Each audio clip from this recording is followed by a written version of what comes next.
Hey everybody, welcome back to the channel. If you're one of those golfers who has loved the concept of L.A.B putters and its lie angle balance design, but you just can't go over to the look of those putters, or you can't get over the fact that they're center shafted, then your wait may have just been rewarded, because this is the first L.A.B putter that is heel shafted. Say hello to the L.A.B OZ.1i HS. Now, for years, L.A.B putters were known for being really unconventional in their looks, but great to swing because of their lie angle balance. But then L.A.B came out with the OZ.1 and then the OZ.1i. And these putters are semicircular mallets that are really designed to be more traditional in their looks, to attract more players to L.A.B putters.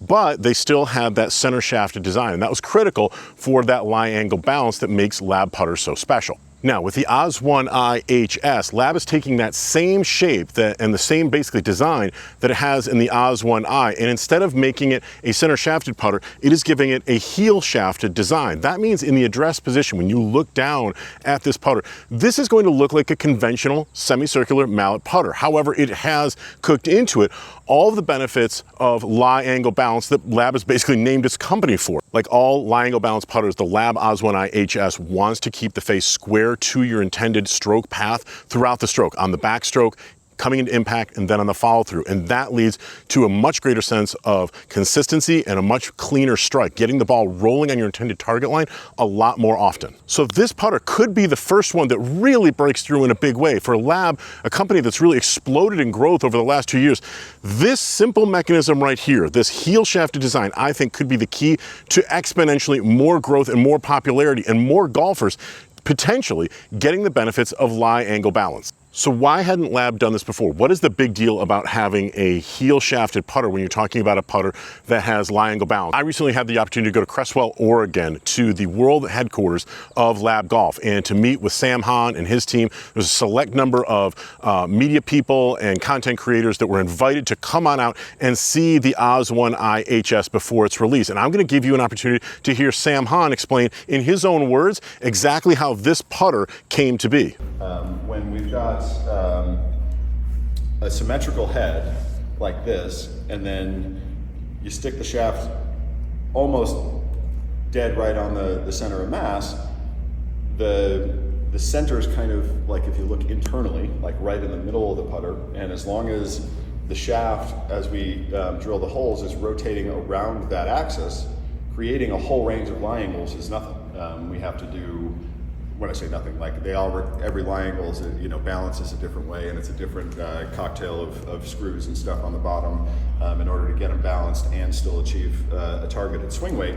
But it's a lot easier. It's the same process. It just goes in at a different angle, slightly different equation on the bottom. Now, when you start putting the shaft over on the heel, the shaft location is less important than the shaft axis itself. So the axis of the shaft is, and forgive me for all the nerd speak, I am not an engineer, so I have a decent ability to not get too nerdy with this. But so this is the shaft axis, basically direct where the shaft is pointing. So this one here in my hand is a 69-degree putter. This is our stock standard. And so if you want to make it flat, if we just put this in a Mitchell and bent our hosel here this way, now all of a sudden you see that the shaft axis would be pointing out towards the toe. Now your heel's way too heavy, and you end up with either the graduated sweet spot or any number of manufacturing issues. And then vice versa, if we wanted to make it real upright, now the shaft axis is pointing down towards the heel, and again, we just simply can't balance it. So to solve for this, we got to lean into the fact that we need it to be functional, not necessarily pretty. And we've done something that I don't know of another company that has ultimately done this. The fix for it was to make different length risers. So the more upright we get, you can see the longer the riser needs to get, and then vice versa with the flatter ones. The hosel is, the riser is real stubby and short. You'll see once you guys get in over these, they don't look any different when you're over the top of them. You don't notice at address that the riser is longer or shorter. I don't know, I was just really excited and really proud of that we solved for the problem rather than prioritizing a rack of putters at a superstore all looking exactly the same. Now, on the bottom of the OZ.1i HS, just like on the bottom of all of L.A.B's putters, you're going to see a series of weights, and those are put in individually by hand.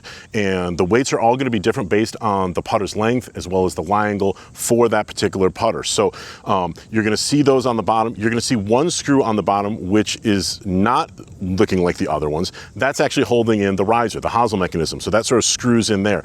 So L.A.B is able to make all of the heads separately and then attach the riser mechanism right into the head. It's actually a very, very clever design.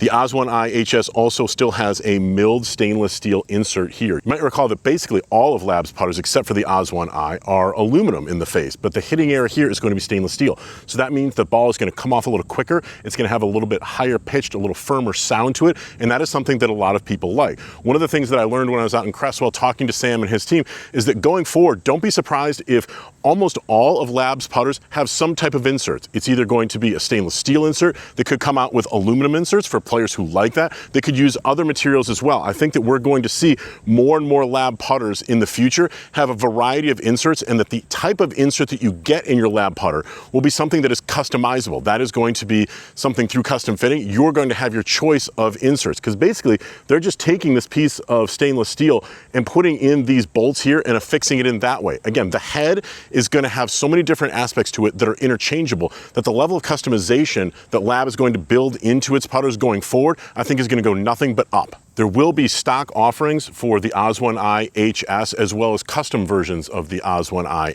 HS. But the level of customization is actually really, really impressive in all of these putters. A stock L.A.B OZ.1i HS is going to have a lot more hand work done to it than just about any other putter that you're going to see out there on the market. You will have your choice, if you go the custom route, of different colors in the head, different styles of shaft, different types of grips. There's going to be a wide variety of different options that you're going to have, as well as, for example, different types of alignment features too. So L.A.B made this putter, this OZ.1i HS, for me to my specs. Going through a custom fitting at L.A.B's headquarters was actually very, very interesting. And the process takes about 20 or 25 minutes. They can go into a lot of different depth, and they made sure that for me, this one has about 68 degrees of lie angle. That means that the weights had to be set in for that. Obviously, we went with the stainless steel insert here, and I prefer a fairly simple alignment system, so I went with this really simple T on the top line.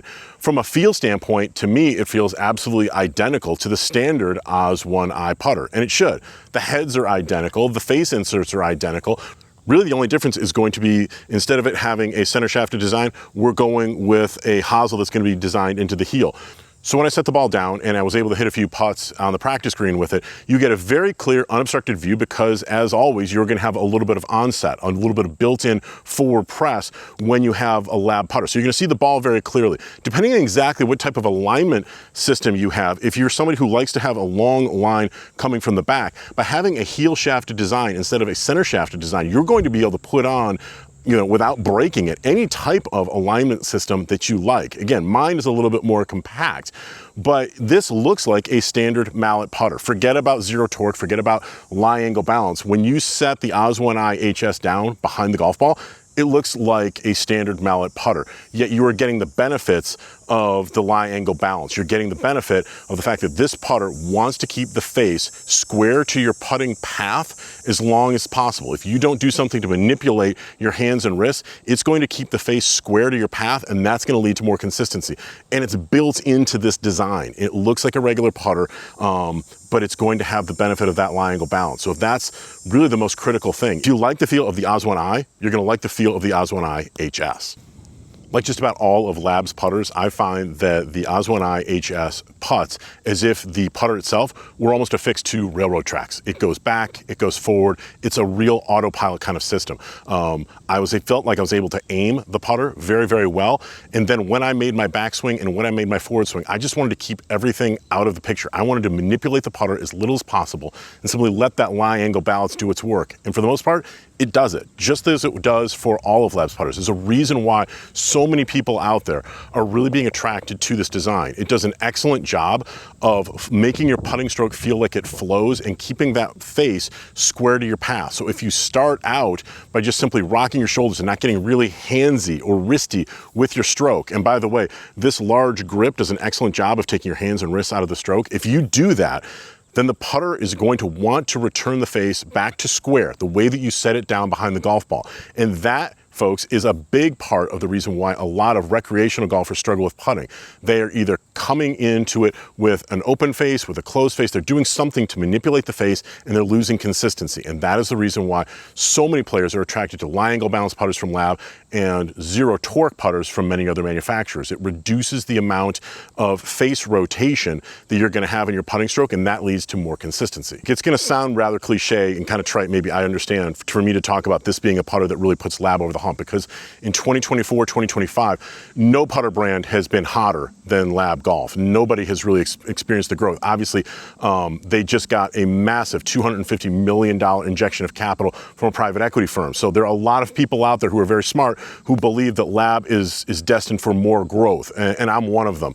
But this type of design proves that the company is able to make putters that have that lie angle balance, the real key to L.A.B success, lie angle balance, but to make it truly from a shape of the head standpoint, as well as from a look standpoint in the address position. Now with this hosel mechanism here, this riser, this could very well be the type of putter that puts L.A.B over the top. You know, so if you're somebody who has been looking for a putter that looks like a normal traditional mallet putter, but you haven't been able to get over the fact that like these things have been center shafted, or the look and the shape of the heads, the designs themselves are just too non-traditional for you to be able to get over, L.A.B is doing a really, really good job of making it hard for you, because this putter, when you address it and when you hit it, looks and feels like a traditional putter, but it makes your stroke better. And really, that's the ultimate compliment you can give to a putter. It makes your stroke better, it instills confidence, it gets all that new technology into a package that looks like a putter that's been around for a long time.